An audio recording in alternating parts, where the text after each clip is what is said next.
The other day I went to a restaurant to grab something to eat, and there were a few people in line. I didn't know what I wanted, and I was holding up the line. There was a guy in the line, and he seemed kind of frustrated because I was taking a long time. So by the time he got to the front of the line right next to me, he had said something, and I apologized. And I'm not entirely sure where the comment came from, but he said something to the effect of, "Oh, it doesn't matter. You wouldn't give me the time of day anyway." And I mean, he's right because I'm a married woman. However, if I had been a single and searching woman, he would have shot himself right in the foot. He would have played himself. And it made me think about how often we allow our insecurities to jump in front of opportunities for us. If you've ever had a thing that you really wanted to do, or an opportunity that you really wanted to have or take, now is the time for you to just jump in and do the thing. There's literally no time like the present. And you may have people around you who will hype you up and pour into you and help you to build your confidence, but they can't make the decision to go after the thing and do the thing. That's something that you have to do. Now, before I go off on a tangent, hey to all the new faces out there, and welcome back to all my loved ones who are returning back to the channel. My name is Sonya Star J, and on this channel I talk about self-care, personal development, inspiration, and social commentary. So if those are things that you are into, make sure that you like this video, subscribe to the channel, and leave me an orange heart to let me know that you made it this far in the video. There are so many times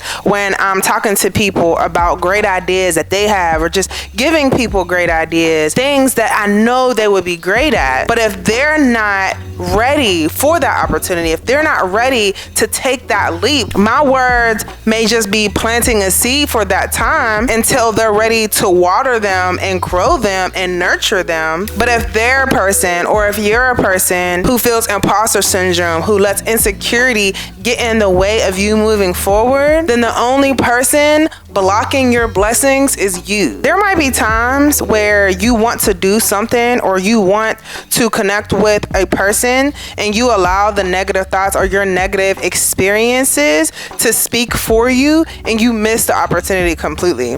I was thinking this to myself tonight as I was out clothes shopping, and I love fashion. I love getting dressed, but I always told myself I'm not a fashion girl because I don't dress like this person or that person, or it's just not a thing that I showcase about myself. But then I stopped and thought to myself, like, style is a personal thing.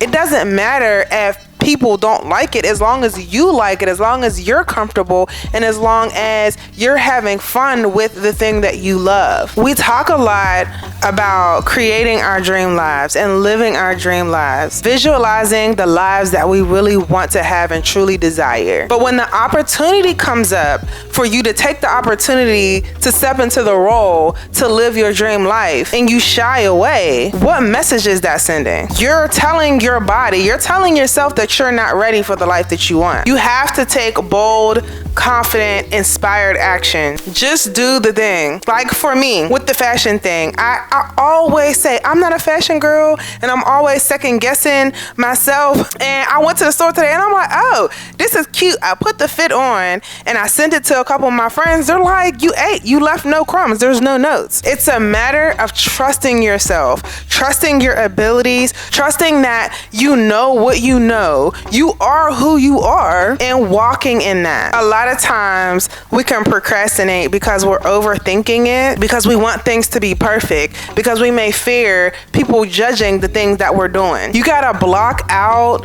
the fear of judgment. You just gotta push your foot on the gas and go. Even if it doesn't come out perfect, you can critique it and tweak it along the way. There are so many people out here who have the same desires as us, maybe the same dreams as us, and they might not be as good as we are, but they still go after the thing because they're bold enough, and then they end up getting into places and spaces that we wish we could be in, all because they believed in themselves. So this winter, I want you to start believing in yourself. If you're a person who gets in your head about the things that you really want to do, I want you to silence the noise and really focus on your goal. Take one step, one action to complete the goal that you have. Don't focus on what anybody else got going on, what anybody else is doing. It's easy to get distracted by what other people have going on. There was something that I really wanted to do,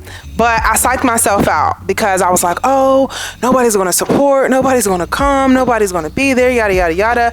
I psyched myself out on something that I truly wanted to do and missed the opportunity to create a space that I really wanted to create. And I ended up having to watch the space that I visualized be created by somebody else, all because I sat on my dream. The end of this year, no more sitting on your dreams. We're going from dreaming to doing. What did Leah say? Dust yourself off and try again. Dust yourself off and try again. You gotta get up and try again. If you did the thing once and it didn't work, get up and try again. Hey loved ones, so I actually lost the footage for the end of this video, but I did want to come on here and say this. The truth is that most of us aren't failing at what we want to do because we're not talented enough. We just have to stop doubting ourselves, our skills, our talents and abilities, and we need to start showing up and owning who we are, because success can only meet us halfway after we do the actual work. Now, another point that I wanted to add is to be mindful of how you show up in the world, how you talk about yourself, especially to people that don't know you and that you don't know. People are drawn to energy that is self-assured. So when you release insecurity by how you talk about yourself, how you dress, how you show up, how you close your body off, you release all of those things and all of that energy, you will then attract supportive and high value relationships and friendships that can potentially elevate your career and your personal growth. So in this next season of your life, I want us all to learn to trust our own decisions. You don't need to wait for permission or seek counsel or validation outside of yourself. You have to just know what it is that you want and what you need to do, and just go and do the thing. Like I said, your success in any area of your life is going to require you to act. And sometimes we can get stuck in decision making and analysis paralysis. We have to just be mindful of where we are and the things that we need to do and act. And when I say success, it doesn't necessarily mean in business. It can be something small, as in trying to grow your hair, right? It could be unrelated to business. It could be a personal or physical goal that you have. And if it is growing your hair, you can't start the process if you don't get the products and act to use them. Now, the minute you start to believe in yourself is exactly when the world does too. So if you are somebody who's ready to stop playing small and ready to build your confidence, go ahead and grab my self-awareness workbook. It's a digital download of prompts, habit trackers, and tests to help you see yourself more clearly. My hope is that you all make the end of this year the best of this year with more clarity, focus, and self-belief. Now, don't forget to like, comment, and subscribe, and I will catch you all in the next video. Peace.